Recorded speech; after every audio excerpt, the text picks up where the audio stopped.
እኔ ህይወቴ ውስጥ ምን እየተካሄደ እንደሆነ አላውቅም፣ ምን እያደረግኩ እንደሆነ እንኳን አላውቅም የምትል ከሆነ ነገሮችን ካለፉ በኋላ መረዳት እውነት ለመናገር ህመም አለ። በጣም የሚጨንቅ ስሜት ይኖረዋል። ግን ይሄ በጣም ህይወታችሁን በሆነ መንገድ እንድትቀይሩ የሚያደርጋችሁ ልምምድ ስለሆነ ለማድረግ ሞክሩ። ወርቃል ምን የገፈፈችው ከባድ ናቸው ነገሮች። ኦብቪየስሊ አሁንም እኮ ከባድ ነው። ነገሮችን ሳናደርግም እኮ ቀላል አልሆኑልንም አይደል? እንደውም ይበልጥ ከባድ ነው የሚሆነው። ማባክናትን አንዷን ደቂቃ አልተረዷትም። ህይወቴ ላይ ምን ያክል ኢምፓክት እያሳደረችብኝ እንደሆነ አልገባችኝም። እሷ ወጣት ስለሆነ እንደ ወጣትነት በጣም እንደዚህ አይነት ነገሮች ላይ ትኩረት አንሰጥም። በዙሪያችን በጣም በብዙ ጓደኞች የተከበብነን፣ በጣም ተወዳጅ ነን። ሰዎች አለው ይሉናል፣ ሳቂታ ተጫዋች ነን ምናምን። ለምንድን ነው አብሬ ብቻዬን የምቀመጠው? ለምንድን ነው ብቻዬን የምቀመጠው ልትል ትችላለህ። ለምን በቃ ምንድን ነው ሰዎች እያሉ ለምንድን ነው ከሰዎች ብቻዬን የምቀመጠው? ብቻህን መቀመጥ ያለብህ አክቹዋሊ ወይም መቀመጥ ያለብን ህይወታችን ውስጥ ምን እየተካሄደ እንደሆነ እንድናይና እንድንጠይቅ። ብቻችንን መቀመጥ ካልቻልን ህይወታችን ውስጥ ምን እየተካሄደ እንደሆነ ማየት አትችሉም። በቃ ኮምፕሊት አትችሉም። በቃ ጫጫታ ውስጥ የእናንተን ዓለም መረዳት አትችሉም። ምን አይነት ዓለም ውስጣችሁ ያለው ማንኝ እኔ ምንድን ነው እያደረግኩ ያለሁት የሚለውን ነገር፣ ምንድንስ ነው ማድረግ የምፈልገው የሚለውን ነገር መልስ ማግኘት አትችሉም። ይህንን ነገር ማድረግና ማግኘት ካልቻላችሁ፣ ይህንን መልስ ማግኘት ካልቻላችሁ ደግሞ የህይወታችሁን አቅጣጫ ሊቀይርላችሁ የሚችለውን ትልቁን እድል እያጣችሁ ነው ማለት ነው። ገባችሁ? ይቺን አዌርነስ የምትሰጣችሁ ዝም ብሎ በመቀመጥ ዝም ብሎ መቀመጥ ትልቁ ትምህርት ከራሳችሁ እንድትማሩ፣ ትልቁን እውቀት ከራሳችሁ እንድትወስዱ ያደርጋችሁ። ቁጭ ብሎ ከአእምሮ ጋር ማውራት ምንድነው? በአእምሮ ውስጥ አብዛኛውን ቀን የሚመላለስብኝ ምን? ይህንንም እኮ ማየት ይፈልጋል። ወደ አእምሯችሁ እያስገባችሁ ያላችሁት ነገር ምንድን? አብዛኛውን ጊዜ አእምሯችሁን ውስጥ እየገባ ያለው ነገር ነው በህይወታችሁ ውስጥ የሚገለጠው። ከሰዎች ጋር አንዳንድ ሰዎች በጣም ኔጌቲቭ ሰዎች ናቸው። በጣም በቃ አእምሯቸው ውስጥ የሆነ አይነት ለመልካም ብላችሁ ያሰባችሁት ነገር በእነሱ ውስጥ ሲገባ ኢንተርፕሬት የሚደረገው በኔጌቲቭ ነው።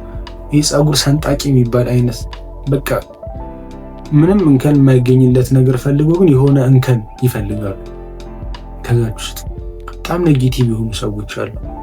አእምሯችሁን ምንድነው ፊል እያደረጋል? እሱ አክቹዋሊ ህይወታችሁ ውስጥ ይታያል። በንግግራችሁ ውስጥ ይታያል። በጣም ኔጌቲቭ የሆኑ ሰዎች አይሆንም፣ በቃ ምንም ይሄ ነገር አይሆንም፣ ነገሮች አይስተካከሉም፣ በቃ እንደዚህ ህይወት እንዲህ ነው። ህይወታችን ውስጥ ህይወት እኮ የሆነ አይነት ስታቲክ የሆነ አይነት ትርጉም የላትም። ህይወት ለሁሉም ሰው የተለያየ ነው። ለምሳሌ ለእኔ ህይወት ትርጉም ሌላ ነው፣ ለእናንተም ሌላ ነው አይደል? ስለዚህ ህይወትን ትርጉም የምንሰጣት እኛ ነን እንጂ ህይወት በራሷ የሆነ ወጥ የሆነ ስታቲክ የሆነ ትርጉም የላትም። ግን ህይወቴን እኔ በምፈልጋት መንገድ ትርጉም ሰጣትና ለዛ ትርጉም ነው የምኖረው። አክቹዋሊ ህይወቴ ውስጥ ትርጉም እየሰጠሁት ያለሁት ነገር ነው ምኖርበት። ህይወት እንዲህ ነች ብዬ ካሰብኩኝ ህይወቴን የምኖረው በዛ ውስጥ ነው ማለት። ስለዚህ ኢቨን ዶው ህይወታችን ውስጥ ለነገሮች የምትሰጡን ትርጉም እንድትለዩ የሚያደርጋችሁ ዝምታ ውስጥ ተቀመጡ። ምንድን አሁን ለምሳሌ ስለ ገንዘብ ምንድን ነው ያለኝ ትርጉም? ስለ ገንዘብ ምንድን ነው ማስበው? ስለ ህይወት ምንድን ነው ማስበው? ይህንን ቁጭ ብላችሁ መጠየቅ መቻል አለባችሁ። ያኔ አዌርነስ ይኖራችሁ። ያኔ ነገሮች ምን እንደሆኑ ትረዳላችሁ። ስለዚህ ቁጭ ብሎ ከራስ ጋር ከመማከር ከማውራት ብቻ በጣም ብዙ ኢቭን ስለ ራሳችሁ ያልተረዳችሁትን ነገር ትረዳላችሁ። በጣም ብዙ ማወቅ ያለባችሁን ነገሮቻችሁን ከዛ በኋላ እንድታስተካክሉ ትሆናላችሁ። እና አዌርነስ በህይወታችሁ ውስጥ ከፍተኛ ግንዛቤ የሚሰጣችሁ ነገር አንደኛው ዝምታ ነው። በጣም የሚገርመው ነገር አንዱን ሚስ አደረጋችሁ ማለት ሁሉም ነገር ተያያዥ ነው። አሁን ለምሳሌ እንዴት ይሆናል መሰላችሁ? ከራስ ጋር ዝም ብለህ ቁጭ ብትልና ዝም ብለህ ጥያቄ ብትጠይቅ፣ ከራስ ጋር ቁጭ ስትል ለምሳሌ ሰው ዝም ብሎ ከራሱ ጋር ቁጭ ብሎ ቢያስብ ምን ይፈጠራል? ነገሮችን መጠየቅ ይጀምራል። በቃ ባይ ዲፎልት መጠየቅ ይጀምራል። ነገሮች ለምን ነው እንደዚህ ሆነ? እንደዚህ ያልነበር? ለምንድን ነው እንደዚህ ያደረኩ ያለው? ከዛ ምን ይሆናል? አዌር ይሆናል። ህይወት ውስጥ ምን እየተካሄደ እንደሆነ ያውቃል። አሁን አዌርነስ ዝም ብሎ የሚመጣ ነገር አለ። ህይወታችሁ ውስጥ ያለ ግንዛቤ ዝም ብሎ የሚመጣ ነገር አለ። ከራሳችሁ ጋር በማውራት ከራሳችሁ ጋር ጊዜ በማሳለፍ አዌርነስ የለኝ እኔ ህይወቴ ውስጥ ምን እየተካሄደ እንደሆነ አላውቅም፣ ምን እያደረግኩ እንደሆነ እንኳን አላውቅም የምትል ከሆነ ብቻን ዝም በልና ቁጭ በል ነው መልሱ። ገባ? ቁጭ በልና አውራ ብቻን። በቃ ወረቀትና እስክሪብቶ ያዝ፣ ቁጭ በል። ከዛ በኋላ ነገሮችን ለማየት ለመመርመር ሞክር።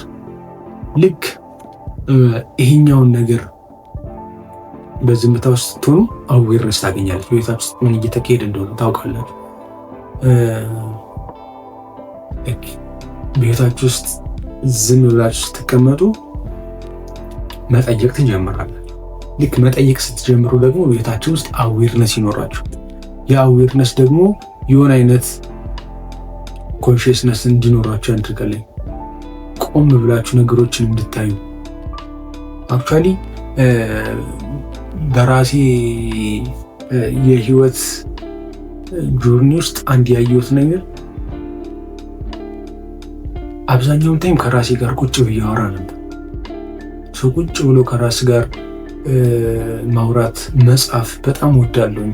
የተለያዩ ሀሳቦችን ቁጭ ብዬ መጻፍ፣ አእምሮ ውስጥ ምን እንዳለ እሷን እያወጣሁኝ እጽፋለሁ። እንዴት ወደዚህ እንደመጣ አላውቅም። እንዴት መጻፍ እንደጀመርኩኝ አላስታውስም። ግን በቃ አእምሮ ውስጥ ያሉ ሀሳቦችን ይቀልኝ ነበር። ልክ አብዛኛውን ጊዜ እንደዛ እናደርጋለን ነበር።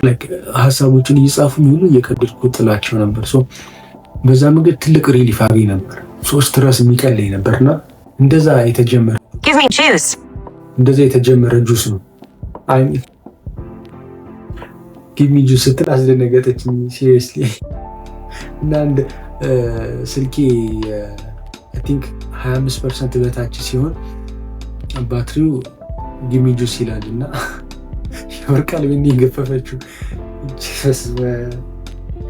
ባዶ ጸጥ ያለ ቤት ውስጥ ጊቭ ሚ ጁስ ሲል ኢማጂን። በእንደዛ አይነት መንገድ የተጀመረ ጆርኒ ነበር። ከዛ በኋላ እንግዲህ እሱ ነው እያደገ ሞር አዌርነስ እየሰጠኝ። እነዚህ የዝምታ ጊዜዎቼ ህይወቴ ውስጥ እንድጠይቅ አደረጉኝ። ህይወቴ ውስጥ የመጣሁባቸውን መንገዶች እንድጠይቅና እንድመረምር አደረጉ። እነዛ መጠየቆቼ የሆነ አይነት ኮንሽስነስ ሰጡኝ። ኮንሽስ እንደሆነ አደረጉኝ ህይወቴ ላይ እንደዚህ እየተፈጠረ ያለው እንደዚህ ነው። እንደዚህ ስለሆነ ነገሮች እንደዚህ እሱ ደግሞ ከፍ እያለ የሆነ አይነት አዌርነስ ከዛ ነገሮችን አንደርስታንድ ማድረግ ጀመሩ። የኔ ጆርኒ የነበረው አይ ቲንክ ዝምታ፣ ከዛ በኋላ ደግሞ ይሄ ኮሽን ማድረግ፣ ከዛ ኮንሽስ መሆን፣ ልክ መመርመር መጠየቅ ስትጀምሩ የሆነ አይነት ግንዛቤ ይኖራችኋል ስለህይወታችሁ። ከዛ በኋላ አዌርነስ፣ ከዛ አዌር ከሆናችሁ በኋላ ደግሞ አንደርስታንድ ማድረግ፣ ከዛ በኋላ ደግሞ ቀስ እያለስ ዋይዝ ዊዝደም የምንለው ነገር። እነዚህ ነገሮች በሙሉ ተያይዘው የሚመጡ ነገሮች ናቸው። አሁን ህይወታችሁ ላይ ኮንሽስ ለመሆን ብቻ አስባችሁ ኮንሽስ አትሆኑ። ከዛ በፊት መደረግ ያሉበት አሁን ሪቹዋል አይባልም፣ ግን እንደ ሪቹዋል ነገር አይደለም፣ ግን የሆነ አይነት ልምምዶች አሉ። ከዛ በፊት መጠየቅ ሊሆን ይችላል። ኮንሽስ የሚያደርጋችሁና ነገሮችን በትኩረት እንድትመለከቱ የሚያደርጋችሁ ነገር መጠየቅ ነው። ምን እየተካሄደ እንደሆነ እንድታዩ የሚያደርጋችሁ ነገር፣ እንድትመለከቱ የሚያደርጋችሁ ነገር መጠየቅ። እሱ ትልቅ ነገር እንድታደርጉ ትልቅ ነገር እንድታዩ ያደርጋችኋል። እና በዚህ መንገድ ከራሳችን ጋር ያለን የራሳችንን ህይወት ለመቀየር ኃላፊነት መውሰድ አለብን። ያን ኃላፊነት ለመውሰድ ደግሞ ቁጭ ብለን ከራሳችን ጋር እውነታውን ማውራት መቻል አለብን። ያንን እውነት እስካላወራነው ድረስ ነገሮችን ሸፋፍነን የምናልፋቸው ከሆነ ስቲል ህይወታችን እንደተሸፋፈነ ይቀራል ማለት ነው። በህይወታችን ውስጥ ማድረግ ያሉብን ነገሮች ሳናደርግ እንቀራለን ማለት ነው። እና በተቻለ መጠን ዳቲስ በጣም ኢምፖርታንት ነገር ህይወታችን ውስጥ እንድናደርግ የሚገባ ነገር ከራሳችን ጋር እውነት ማውራት መልመድ። ከባድ ናቸው ነገሮች ኦብቪየስሊ። አሁንም እኮ ከባድ ነው። ነገሮችን ሳናደርግም እኮ ቀላል አልሆኑልንም አይደል? እንደውም ይበልጥ ከባድ ነው የሚሆኑ። ምክንያቱም ወቀሳ አለው፣ ነገሮችን ለማድረግ ትንሽ ይከብዳል። ስለዚህ በየቀኑ እንዳልኳችሁ ለሰውነታችን አዳዲስ የሚመስሉ ነገሮችን ለማለማመድ በየቀኑ በተካከሉ ላይ እስኪ አንደኛ ለሙሉ ለጤንነታችንም ጥሩ ነው። ላይ አንዳንድ ቀን ላይክ በሳምንት ውስጥ አንድ ቀን ብቻ መድቡ። አንድ ቀን ላይክ ቁጭ ብለን አንድ ደቂቃ ላይክ ወይ ጠዋት በቀን አንድ ደቂቃ ላይክ ደቂቃ ታይመር ይዛችሁ አንድ ደቂቃ አእምሯችሁ ምን እንደሚላችሁ ብቻ ዝም ብላችሁ ስሙ፣ አትጠይቁ። ላይክ ሁለተኛው እንትን ደግሞ እሱ ነው። ላይክ ሳትጠይቁ መልስ ብቻ የምትቀበሉበት አለ። ላይ አንዳንድ ቁጭ ብለን እንጠይቃለን። ከዛም ባሻገር ደግሞ አንዳንድ ቀን ቁጭ ይጸጥላል። ከውስጥ የሚመጣውን ነገር ዝም ብዬ እሰማዋለሁ። ማዳመጥ ደግሞ መልመድ ያለብን በሚዛን ላይ ትጠይቃላችሁ። ከዛ የሆነ ሳሌ ደግሞ ጸጥ። ኦኬ ምንድን ነው እያሰብክ ያለ? ዝም ብላችሁ ማዳመጥ በጣም የሚጨንቅ ስሜት ይኖረዋል፣ ግን ይሄ በጣም ህይወታችሁን በሆነ መንገድ እንድትቀይሩ የሚያደርጋችሁ ልምምድ ስለሆነ ላይክ ለማድረግ ሞክሩ። ስለዚህ በቀን ውስጥ አንድ ደቂቃ ቁጭ ዝም ብላችሁ ታይመር ይዛችሁ ያቺ ታይመር ስትሞላ ብድግ ብሎ በቃ አትቀመጡ፣ ከዛ በላይ አትቀመጡ። ከዛ ያችን እያያችሁ ደግሞ ቀስ እያላችሁ 2 ቀስ እያላችሁ 5 ቀስ እያላችሁ 10 ደቂቃ። ከዛ የሆነ ታይም ላይ ደግሞ በጣም ከብዷችሁ ልታቋርጡ ትችላላችሁ። ዳዝም ማተርስ መቋረጡ ችግር የለውም፣ ግን ካቋረጣችሁ በኋላ አለመመለሳችሁ ነው ችግሩ። ስለዚህ አንድ ቀን 2 ቀን ብታቋርጡ ሶስተኛው ቀን ላይ አታቋርጡ። በቃ 2 ቀን 3 ቀን አቋርጫለሁ አይባልም። አዳዲስ ነገር ላይ የሆነ ነገር ወጥነት ባለው መንገድ እስኪቀጥል ድረስ ከኋላው በጣም የተቆራረጡ አይነት ፓተርኖች ይኖሩታል። ዛሬ ታደርጋላችሁ፣ ከነገ ወዲያ 2 ቀን 3 ቀን አታደርጉ። ከዛ ደግሞ ተመልሳችሁ ግን በተቻለ መጠን ህይወታችን ላይ አንድ ማድረግ ላይክ 5 ደቂቃ ለምሳሌ 5 ደቂቃ ጸጥ ብለን እንቀመጥ ብንልና ከራሳችን ጋር እናወራ ብንል ያቺ 5 ደቂቃ በጣም ልትከብደን ትችላለች። ስለዚህ ምንድነው የምናደርገው? 0 ከማድረግ ይልቅ ላይክ 1 ደቂቃ መቀመጥም የሆነ መስራት የፈለጋችሁት ነገር ካለ እሷን ሙሉ ለሙሉ ላይ በቃ ዛሬ ደክሞኛል ብላችሁ ከመተው ይልቅ 1-2 ደቂቃ ቢሆን እዛች ነገር ላይ ቁጭ ብሎ መስራትና ያችን ማለፍ በጣም ኢምፖርታንት ነገር ነው። እንግዲህ በአጠቃላይ ዞር ብዬ ከኔም ስነግራችሁ እንግዲህ ስቲል ማድረግ እያሉብኝ ማላደርጋቸው በየቀኑ ከራሴ ለመሸሽ የምሞክራቸው በጣም ብዙ ነገሮች አሉ። ላይክ ሞቲቬትድ አልሆንኩኝም፣ ላይክ ኢነርጂ የለኝም ብዬ የምተዋቸው ነገሮች ብዙ ናቸው። እሱን አሁን ላችሁ ላይክ ህይወቴ ወዴት እየሄደ እንደሆነ ቆም ብዬ ሳይ ምን እያደረግኩኝ እንደሆነ ምን ማድረግ እንደምችል ደግሞ አቅማችሁ ደግሞ በዛውም ደግሞ ያሳያችኋል። ምን ማድረግ እየቻልኩኝ ምን ሳላደርግ እንደቀረው እሱን ሁሉ እያየሁኝ ነው። እና ይህንንም የምነግራችሁ ኦልሬዲ ራሴም አሁን እያደረግኩት ስለሆነ ነው። ላይ ብዙ ማድረግ ያሉብኝ እያደረኳቸው ያልሆኑ ነገሮች አሉ። እንቅልፍ ያሸነፈኝ ቦታ አለ። ስንፍናዬ በጣም የተቆጣጠረኝ ቦታ አለ። ድካሜ የተቆጣጠረኝ ቦታ አለ።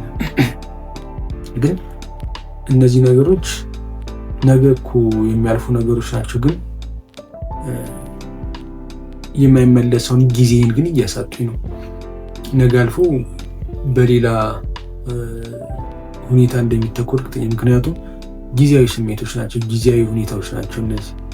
ግን እነዚህ ጊዜያዊ ሁኔታዎች በህይወታችን ውስጥ ትልቁ ዋጋ ያለውን ጊዜያችንን እያሳጡ ነው። እንደ ወጣት እውነት ለመናገር የማንረዳው አንዱ በጣም ትልቁ ህይወታችን ውስጥ በጣም ኢምፖርታንት የሆነ ነገር ጊዜ አልገባንም። እውነት ለመናገር ምን ያክል እየተጫወትንበት እንደሆነ ምን ያክል እየቀለድን እንደሆነ በጊዜያችን አልገባንም። ይህን ምላችሁ ውስጥ እኔም እንደዛ ስለሆንኩ በቃ ስቲል ህይወቴ ውስጥ ጊዜ ምን ያክል ኢምፖርታንት እንደሆነ ዛት ማች አልገባኝም። አሁን ስቲል አንደርስታንድ ማድረገው ነገር አለን። ከላይ ሁላችንም እኮ በእውቀት ደረጃ እናወራለን፣ ግን ዴፕዝ ያለው ነገር ጊዜ የምር ህይወታችንን ኮምፕሊትሊ የሚቀይር ነገር እንደሆነ፣ በጊዜ ህይወታችን እንደሚሰራ፣ በጊዜ ህይወታችን እንደሚበላሽ፣ ዛሬ የምር የምናሳልፋት አንዷ ደቂቃ ህይወቴ ላይ ምን ያክል ተጽዕኖ እንዳላት የዚችን የማባክናትን አንዷን ደቂቃ አልተረዷትም። ህይወቴ ላይ ምን ያክል ኢምፓክት እያሳደረችብኝ እንደሆነ አልገባችኝም። እሷ በደንብ እሷን ነው የምላችሁ። ይሄ የሚገባን መቼ ነው? ቀኑ ካለፈ እርጅና ወራት ከመጣ በኋላ ነገሮች ከተደራረቡ በኋላ ነው የሚገባን እና ይሄ ከባድ ነው። ነገሮችን ካለፉ በኋላ መረዳት እውነት ለመናገር ህመም አለ። ባለፈው ከአንድ የስራ ባልደረቤ ጋር እያወራው ነበርና ጊዜያችንን ሳንጠቀምበት ማለፍ እውነት ለመናገር ህመም አለው፣ በህይወትም ያስከፍለናል። እሱ በጣም ከባድ ነው። ላይክ ከጊዜ በላይ ሀያል የለም። እውነት ለመናገር እኛ በጣም ጡንቻ ቢኖረን በጣም ሀያል ገናና ብንሆን ዓለም ላይ በቃ ባለ ሀብት ብንሆን ገንዘብ ሞልቶ የተረፈን የፈሰሰለን ብንሆን ከጊዜ በላይ ሀያል ይሆን የሞላውን የተወጠረውን ሰውነታችሁን በጡንቻ የዳበረውን ሰውነታችሁን እንኳን ሙሽሽ ያደርጓል። ባዶ ትሆናላችሁ። እውነቴም ላይ እንዳልነበረ ምንም እንዳልነበረ ምንም እንደሌለው ትሆናላችሁ። ሁሉም ነገር በጊዜ ውስጥ የሚያልፍ ሁሉም ነገር ዛሬ እኛ አቅም ያለን ጉልበት ያለን ቢመስለንም ነገ ጊዜ ግን ከኛ በላይ ጉልበተኛ ከኛ በላይ አቅም ያለው እንደሆነ ያሳየናል። እና እውነት ለመናገር የጊዜን ዋጋ በህይወታችን ውስጥ አለመረዳታችን በጣም ብዙ ያስከፍለናል። ህይወታችን ላይ በጣም ብዙ እሱ በራሱ ከባድ ነው እና በተቻለ መጠን ይህንንም ለመረዳት ከራሳችን ጋር ቁጭ ብለን ማውራት አለብን። መጠየቅ መልመድ አለብን። ሁኔታዎችን ለመመርመር መሞከር አለብን እና በተቻለ መጠን ከራሳችን ጋር ሀቀኛ ነው። ይህ በራሱ የሚሰጠን ኃላፊነት አለው። ኃላፊነት ደግሞ የራሱ የሆነ ሸክም የራሱ የሆነ ህመም አለው። ያችን ህመም ደግሞ እያንዳንዷ ፔን ደግሞ የሰው ልጅ የሚሰራው በፔን ነው እና እያንዳንዷ ፔን ደግሞ የምታስተምረን የራሷ የሆነ በረከት አላት። ስለዚህ ያችን በረከት ያችን እድል ለመውሰድም ደግሞ ስሩ ፔን ማለፍ አለብን። ስለዚህ እነዛን ሁሉ ባደረግን ቁጥር በአንድ የሚቀየር ህይወት የለም። በአንድ የሚቀየር ነገር የለም። ልክ ባለፈው እንዳልካችሁ ልክ እንደ ሰዓት ቆጣሪዋ ቲክ ታክ ያቺ ሰከንድ ቆጣሪዋ ላይ ቀስ እያለች እንደምትዞረው ነገሮች በጣም በቀስታ ነው የሚጓዙት። በጣም በቀስታ ነው ነገሮች የሚቀየሩት። ኢቨን ሳታስተውሉት ነው ከሆነ ታይም በኋላ ሁሉ ነገራችሁ ተቀይሮ የምታገኙት እና ግን ቀስ በቀስ ውስጣችሁ ላይ ስሩ። ቅድሚያ ላይ በውስጥ በኩል ነገሮች ይለቁ። አብዛኛውን ጊዜ ከውስጥ ቆሻሻ ያለው ነገር በውጭ በኩል ደህና የጸዳ ነገር ሊያወጣ ይችላል። ውስጣችሁ መጀመሪያ መስራት አለበት። ላይ ስለ ነገሮች የምታስቡት ነገር አብዛኛው ጊዜ አይምሯችን ውስጥ የምናስገባው ነገር በጣም መጠንቀቅ አለብን። አብዛኛው ደግሞ እንደወጣት የምናወራው እዚህ ጋር ወጣቶች ስለሆንን ማለት ነው እና በተቻለ መጠን ወደ አይምሯችን የሚገባው ነገር በጣም በጥንቃቄ መያዝ መቻል አለብን። እንግዲህ ቀጣይ ደግሞ በሌላ እንመለሳለን። መልካም ጊዜ ይሁንላችሁ ባይ